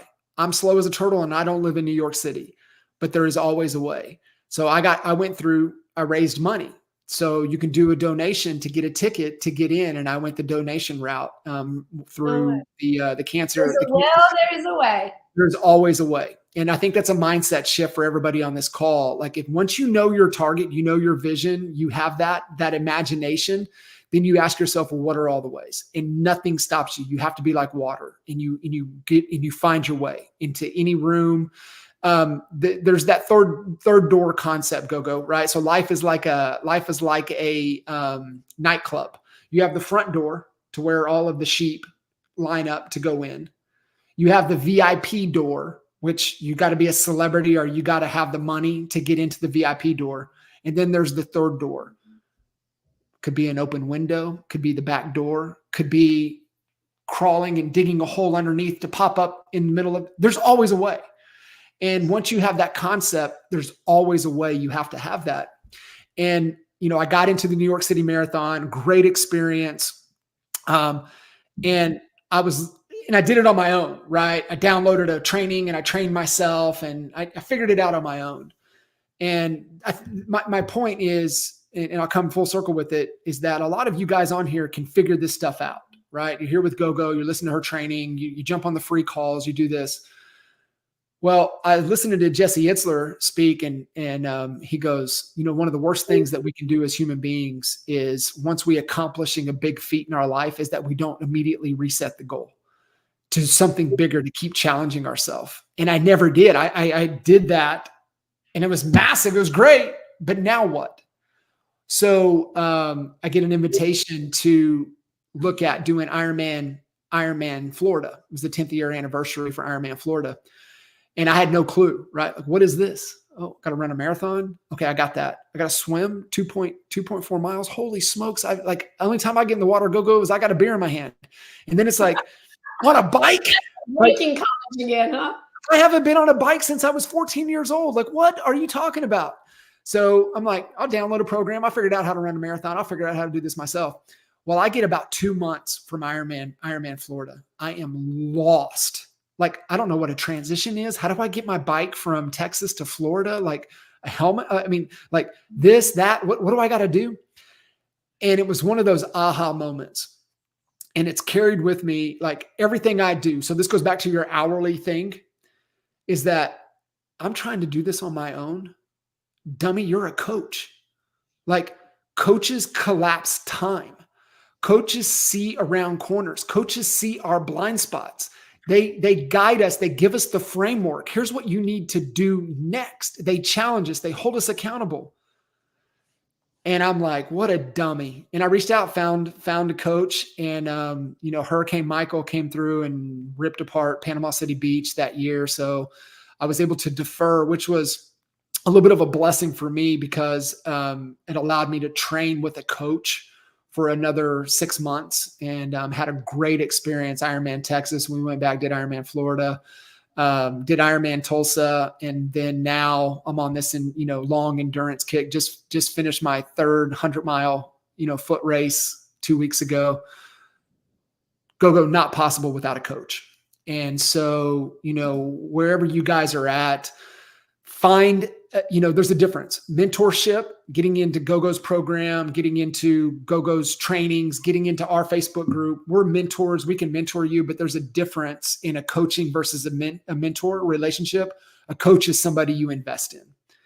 And at some point, and my paradigm, I don't do anything. Like I have a coach for my fitness. I have a coach for my business. I have a coach for my life. I have a coach for my relationships. Everything that's important to you, you better have a mentor, you better have a coach. And remember, the difference is a coach is somebody you invest in. And, tons of mentors. Yes, absolutely. Have mentors from afar, have mentors from the past. But at some point, you've got to make that investment to help somebody help you collapse time. So I call it buying speed. I actually wrote down a couple bullet points I want to cover super quick, and then I actually have time to open it up for questions. So the one thing, buy speed. What I mean by that is if somebody is where you want to go, if somebody already figured out the chat GPTs of the world, instead of you spending 8 hours, now that you know your hourly rate, right? From now on, every time you have to say, okay, if I want to figure, let's say you want to figure out chat GPT, right? If I want to figure out chat GPT, I think it's going to take me 8 hours. In Melissa's case, let's take the 8 hours, because we know if she went and got her some sellers, she would make $3,655. $3,655 times 8 hours, it's $29,240 to figure out how to do ChatGPT. Or, for example, she could sign up for my coaching, the Go Get 'em webinars, which there is a 3-hour training inside of it for $49. So if she could spend 8 hours of her life, again, right, on figuring something out that will cost her almost $30,000, or she can buy speed. So what I mean by speed is I spent hundreds of thousands, if not probably close to $1 million by far in my lifetime, on other people's knowledge. I know my hourly rate. I also know that I can figure out anything that I put my mind to. Right, John? If I want to be an Ironman, I'm going to be an Ironman. If I want to run a marathon, I'm going to run a marathon. Because if I set my mind to it, I never, ever half-assed anything in my life. And sure, if you're on this call today, you are the same way. Like you are here because you have a goal and you're going to freaking do it. So that takes me, let's talk about CPR. So buy speed, right? Buy other people's knowledge. When you do the math, how much is the course? How much is it going to cost me if I do it on my own? If one or the other is bigger than the other, you do that, buy other people's knowledge, by speed. Then I want to talk about CPR, because I do CPR all the time, and I actually learned this one from you. So if you're on this call, I guarantee you're on this call because you're a very driven person. If you're a very driven person, you also have a very strong personality, which means if you don't feel like doing it, you're not doing it. We're going to procrastinate and we're going to kick the can down on the road. We're going to be like, oh, I'll do my tax paperwork tomorrow. I'll do my bookkeeping next week. I'll get back. Oh, I'll shoot that video. Oh, I'll do that, right? Because you don't feel like it, right? This is also why you get a coach, because a coach will make you do things that you don't feel like doing.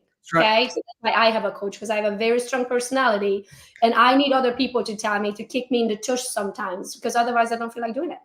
CPR. So write this down. C underneath P underneath R. And I actually learned this one from John. C is your commitment. What are you committing to? So right now, these goals that we were talking about here today, what are you committing to? And by when? It's super important to put an end date, because Tony Robbins taught me this. You can make $1 million now, this year, by the end of December, you can make it when you're 94. Go. I want you to keep rolling with this. 3 legs to accountability. What are you going to do? When are you going to get it done by? And here's the one that everybody misses. How am I going to know you got it done? That's where CPR comes in. So C is your commitment. What are you committing to do? P is your penalty. What's going to happen if you don't get it done? But now this only works, guy, if you are a man or woman of your word. Yeah. So what is the penalty? So I'm going to give you an example. Let's say I say, okay, I have to have my podcast up and running by no later than mid-February. That's my C. That's my commitment. What is my penalty? My penalty is I'm deadly afraid of heights. I will have to jump out of an airplane if I don't get it done by February 15th. Okay. What is the R? The R is reward. Because sometimes we are driven by the pain and sometimes we are driven by the dangling carrot. Yeah. Most of the time I'm driven by the dangling carrot because I want that something, then it's going to feel so good when I get it, right? And probably what I would want to do is I will book that trip to Machu Picchu because I've been talking about it for years and I finally want to go and do Machu Picchu. I want to freaking climb it myself. That will be my reward. So I do CPR on myself all the time when there are things that I don't freaking feel like doing. So if there are things that you know you need to do because you promise yourself you're going to do it, do CPR with yourself. And then C is your commitment, by when. P is your penalty if you don't get it done. But if I'm not getting it done, I'm jumping out of an airplane. And R is your reward. What are you going to gift to yourself for your hard work? You're like, oh my gosh, I did that. I'm going to go to Machu Picchu, right?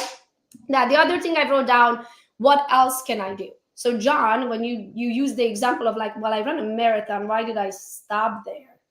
So I always question myself, ooh, when I achieve a goal, right? Or I reach something, I'm like, ooh, if I can do this, then what else can I do? Mm-hmm. And then if I can do that, then what else can I do? And if I can do that, what else can I do? I want to die one day with the highest level of myself. I want to make myself proud. And most importantly, I want to make God proud for all the skills that he put in me. I will stretch that to the end.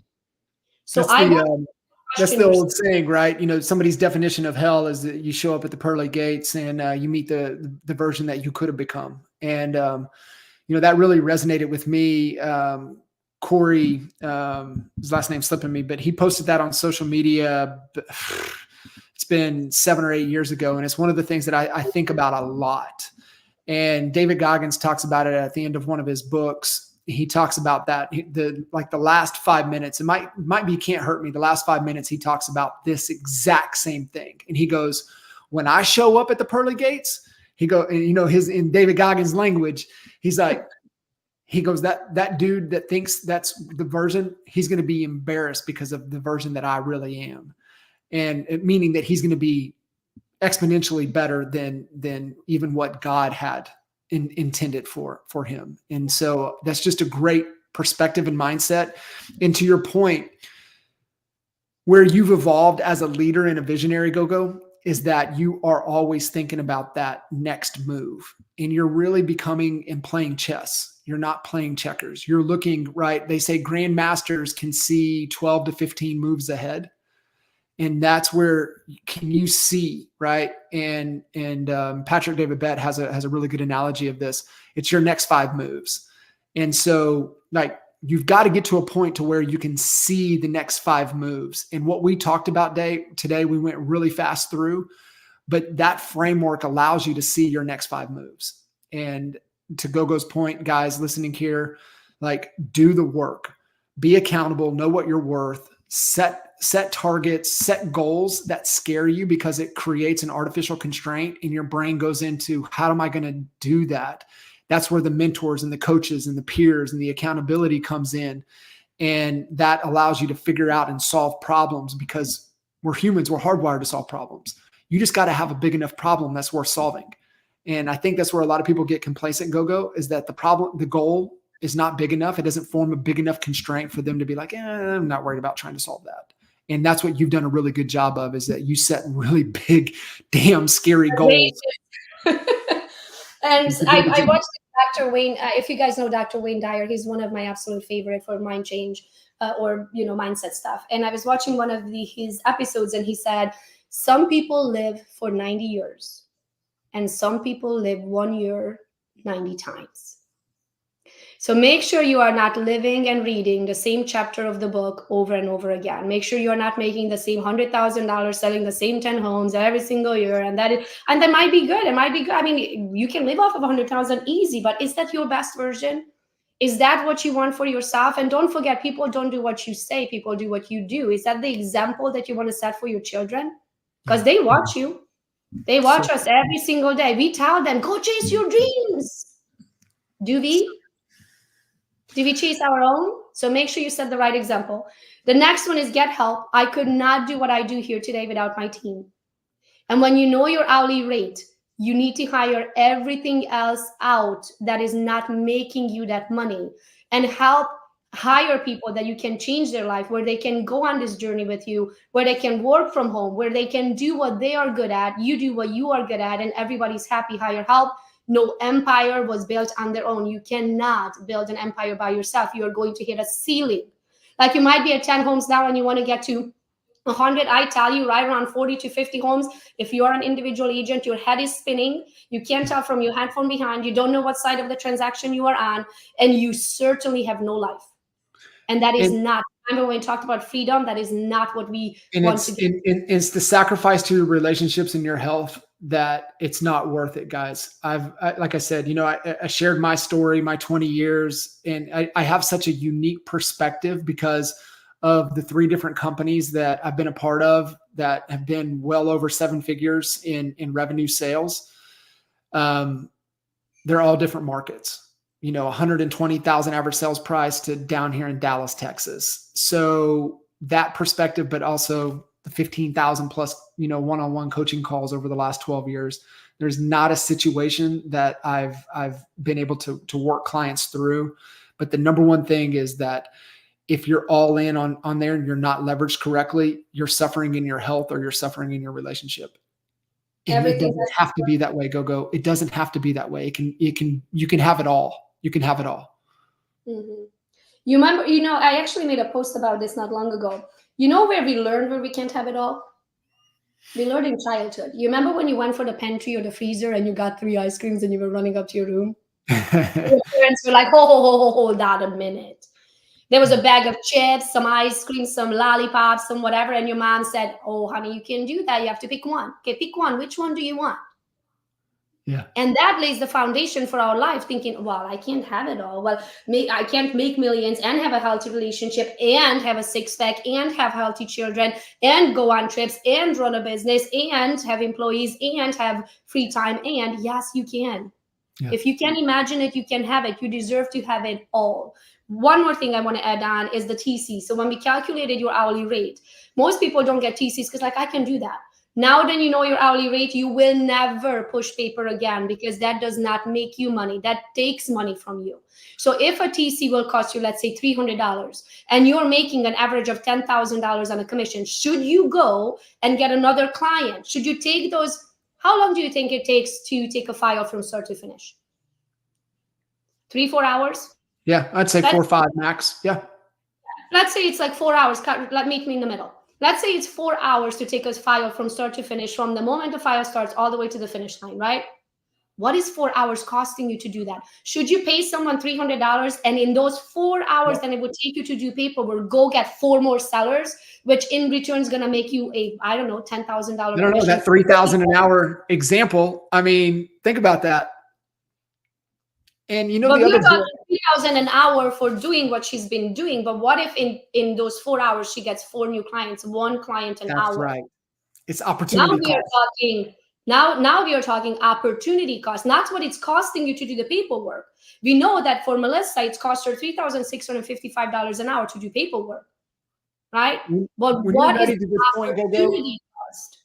When you're ready to this point, it's the other book from Dan Sullivan on another his concept. It's Who Not How, and it's a shift. It's a paradigm shift in your thinking because we're all hardwired, and you got to remember where we learned this lesson from. And it's like, well, how do we do that? That's the wrong question to ask in today's climate, in today's society, today's world. It's like, who can help me with that? Who's been there? Who's been there? Who not how? Because I usually go to their profile. I get to the end of their Google. I go 2018 deep on their Instagram. I will go watch every YouTube video. I buy their books. I go to their events. I go to their masterminds. I buy everything I possibly can from that person because, again, I'm buying speed. Because they already been where I want to go. Instead of me figuring out how to freaking get there and inventing the wheel, I'm just going to copy and paste. That is the easiest. And then my book recommendation is this book that changed my life since we're talking about mindset, Outwitting the Devil by Napoleon Hill. How would you look at that? It's my number 2 book recommendation, Gogo. I'll tell you that. It's my number 2 book recommendation. Number 1 is Gap in the Gain, and number 2 is this. And this book changed my life. And I want you to expand upon it because here's the thing is that you know, the story behind it's cool, but when you step back and you look at why he wrote it, it goes back to the laws of success. And the laws of success, he talks about the number 1 law of success is accurate thought. And when he talks about in Outwitting the Devil, accurate thought is accurate thought. And how do you not drift? And how do you become the 2%, not the 98% of the sheep? How do you become 2% of the lions? Is accurate thought. So we just went to a Tony Robbins event, UPW, and I wrote it down, but I want to read it. I know exactly in my mind, I know what he said, but I want to read it exactly how he said it. I hope I find it, but it pretty much said that our brain is designed to see the world the way we see it, but make sure that you don't control your brain. So make sure you don't see it worse than it is. Because it is so easy. Our brains are designed to protect us. So if you come up with a great idea, I should do that. Your brain's gonna be like, no, don't you freaking jump. Are you crazy? You're gonna hurt yourself. Yeah. And that's your own brain stopping you from your own potential. Right? I wish I could find it here super quick because he said it so good. I wish I could just say it the way he says it. something not worse than it is. Big stage mind. But I want to tell you this. I can't find it now, but it pretty much says, don't see it worse than it is. Control your brain. Make sure you see it exactly as things are, not worse than they are, because in your mind you made it up. So with this book, Napoleon Hill wrote Think and Grow Rich in the 30s, I think 36 or something like that. And a few years later wrote this book, Outwitting the Devil, where he actually interviews the devil. And I will tell you, I'll be brutally honest with you. When I read books, I read with a pencil because I need to underline and circle, and I fold pages and whatnot. This one I read out to myself. I read it out loud. Like I was walking, standing up around my pool and reading the book and asking the questions and answering the devil's answer. And I'm like, what did he say? And I would read the question again and read myself the answer. I'm like, holy shit. How the devil works, it's literally impossible for us to comprehend, because if we could comprehend how he works, then he wouldn't have power over us. So in order to take your power back, you have to have power over your own mind. And don't let the devil in, not as much as 1%, because if you let him in for 1%, you're going to fall into what's called the hypnotic rhythm, and it's almost impossible to break. So this book right here, if you have nothing else to do during the holidays, read this book. Am I starting a podcast? Yes, I want to start a podcast. Did I just promise out loud by February the 15th, or she's jumping out of an airplane? And I am not jumping out of an airplane. So get me on the guest list. I definitely want to be on the guest list. If anybody has any input on how to start a podcast, please message me, because I don't even know where to start. Please let me buy speed. Okay, so let's open it up for questions, guys. We are almost 2 hours in, but I can stay 13 more minutes up until the end of the hour. If there's any part of this that you want us to go deeper in, or if there's any part of planning that you want to break down further, if you have any specific questions, whatever it is, please put it into the chat box. Oh, thank you, Jen. Jen said she would listen every day if I started a podcast. I would love to. I just don't. I literally have to figure out the time. That's my only biggest is the how, because whatever I'm doing, I'm always consistent, right? Which means this is an hour. Again, if I do an hour podcast, is an hour podcast of what?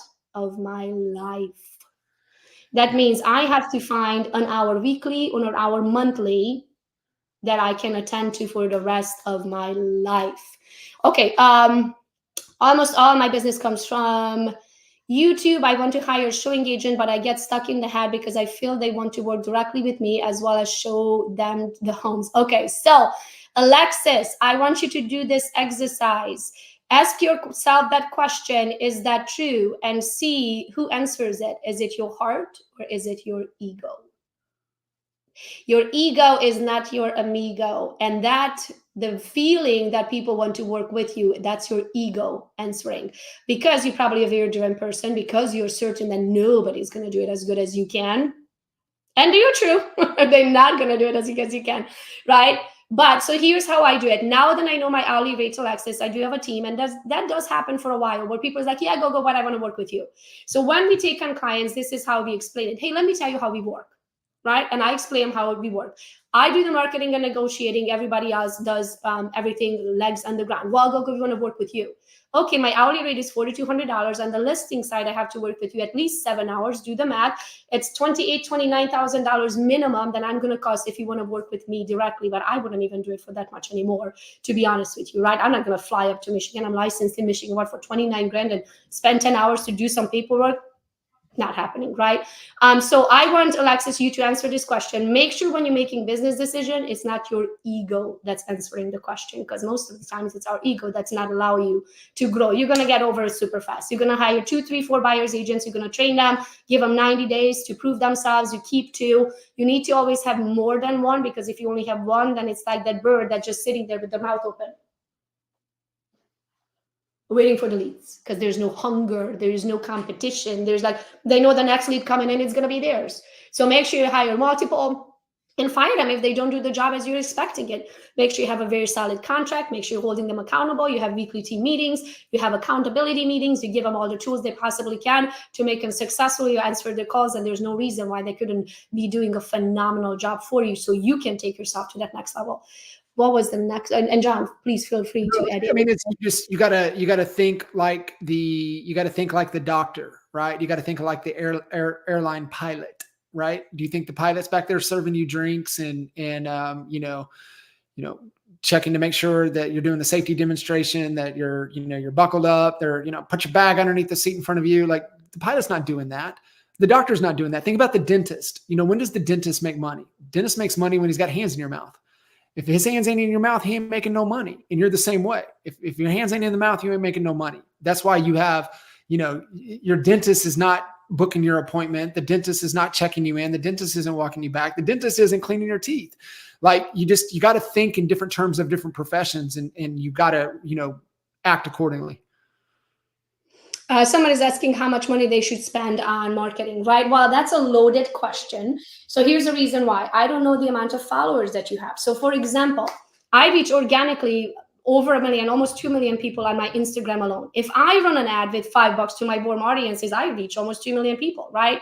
So number one question, do you already have a base? If you already have a base or you already have followers, you don't have to spend a lot to reach your warm audiences. You really, if you want to spend more to reach your cold audiences, the people who don't know of you yet, right? And the next question is, are you doing all of the organic that you possibly can?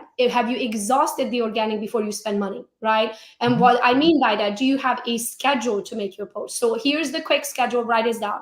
And this requires you to have a CRM program. I use KV Core, a CRM that has a lead capturing ability, meaning that when I post and you click it, go to the photos, by the third photo, it's going to ask you to log in with Facebook. When you log in with Facebook, I know everything about you. Okay. Sure. So with that being said, Mondays, a listing. I don't care. Go find one on your KV Core and post it.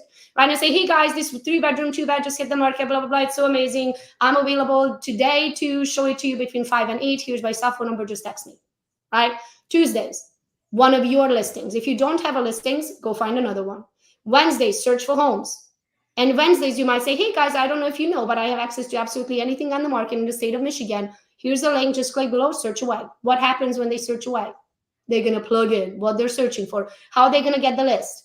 Well, they have to give you their email address so you can email it to them. So now you know who they are. Okay. Thursdays. Thursdays are open houses. So usually we run a report for the open houses in Livingston County. I do a whole county for us, because if I just did Pinckney, Michigan, there's probably going to be like 2 listings, right? 2 open houses. So we do Livingston County. This way we have a reach for the county. We post it on Thursdays. We usually say, hey guys, these are the open houses for Thursdays. If you see something and you'd rather have a private showing, we are available. Here's our phone number. Just text us, right? And that should be your KV Core phone number as well, so you can capture their information. And then Fridays, how much your home is worth. Saturdays and Sundays, your agents are going to be at open houses. They better go live. They better do a video tour of the property with the KV Core link. Now, when you are doing the lives and stuff like that, you can share a couple of things. Here's a trick. Don't share the address of the property. Share the price in the description.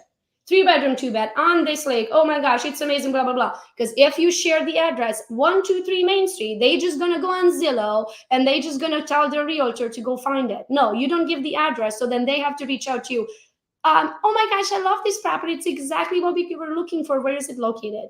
Now I know you're on the market, right? So that's your question. I would try with $10 for now and see how far that gets you. Right? $10 a day, and see how many leads you're getting, and if that's not enough or too much.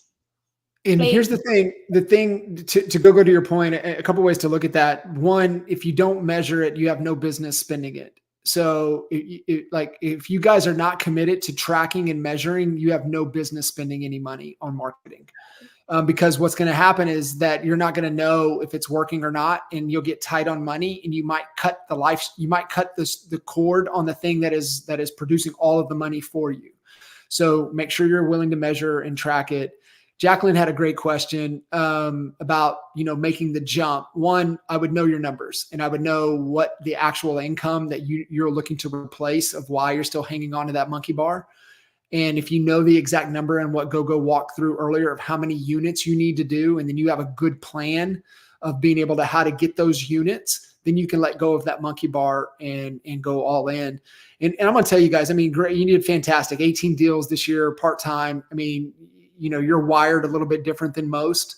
And so just think about if you were able to give it your full attention and go all in. Oh, John, I'm going to stop you there. Someone did 18 transactions and they're still working full-time? Okay, we're gonna have to do the math. I don't want to say I guarantee you probably made more money in real estate than you did in your real job, or you probably made more money in real estate than you did in your real job. So you're just holding on to comfort. If that's health insurance, then do the math and figure out how much health insurance would cost you and your family. And if you're an EXP agent, we have in-house health insurance, FYI, right? Just go talk to them, figure out how much is health insurance. So let me do, I actually gonna do this super quick example. I was talking to someone who's a teacher making $45,000 a year, working full time, right? And was not certain if they should leave their job. The average price range in their area is over 300,000, right? That's like a minimum is 300. So we are talking a minimum commission is $9,000. We are talking 4.5 transactions will replace their salary.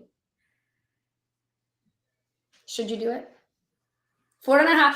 Like if you gave it all you got, there's no way that you can't sell 4.5 transactions in a year. If you gave it all you got. Yeah, it really is. It's just letting go. And you guys have to understand, you're either growing or you're dying. And if you're hanging on to complacency, that's comfort. That is not growing. And so, you know, I think it's just getting clear on the bigger picture, making sure that you have the right life team support around you that's holding you accountable, that's pushing you, and go all in. I mean, if you did 18 deals part-time in comfort, just imagine if you were all in. I mean, what that would do. Wow. And somebody said $4,200 an hour. So Monica, let me answer how that happens. That is not of my own doing. When you learn to leverage, so now that you know your hourly rate, you will never do anything again that doesn't make you that money in the hour. So the 150 that you said, if it's walking your dog, do you make $150 walking your dog? No, you don't. Somebody else is going to walk your dog. You're going to hire a teenager from the neighborhood, and for $10 an hour, they're going to walk your dog. You have a happy dog. And in that hour, you're going to go get yourself another client. Every time you stay in your lane, you're going to keep making more money, and you're going to hire everything else out. I have 17 assistants. I have a house assistant. I have a house cleaner. I have a chef, and then continue on with all of my assistants, right? So if you think about it, for every hour that I work, I have 17 people working the same hour for everything to get done. So I do set circles. I do as much work in 1 hour as 17 people do individually in their own hours. Yep. Right? So that's how you want to look at leverage. Now that you know your hourly rate, that it's everything that is not costing you or making you so sad, that $150 an hour, you're not doing it anymore, or you cannot grow. Yeah. And that mindset is the hardest mindset, because most people look at it, yeah, but I can do a load of laundry. So if it's going to cost you $25 a load of laundry, and right now your hourly rate is $150, every time you do a load of laundry, you lose, you don't make money, you lose $125 an hour. That's right. Actually, you lose $150 an hour because you're doing the work. But most people look at it that they're saving that $25. No, you're not. You're losing what you would have made. Go read Who Not How by Dan Sullivan. If you are struggling with what Gogo is talking about right now, go read Dan Sullivan's book, Who Not How. Dan Sullivan is a strategic coach. He is the #1 coach on the planet. He's coached more entrepreneurs than you could even imagine. And you're like, well, I follow this person. They probably went through strategic coach. They probably worked with Dan Sullivan at some point in their career. And his Who Not How concept, if you're struggling with what Gogo's talking about, read Who Not How. It'll change your whole perspective.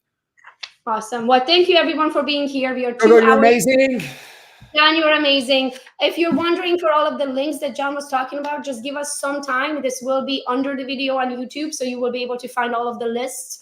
As soon as John team send it to us, we're going to put it right under the video on YouTube, so you're going to be able to find it. If you want to partake in all of our training, please make sure to follow the YouTube channel. And thank you so much for being here. You're awesome. Gogo, thank you. Thank you, everybody. See you guys. Bye.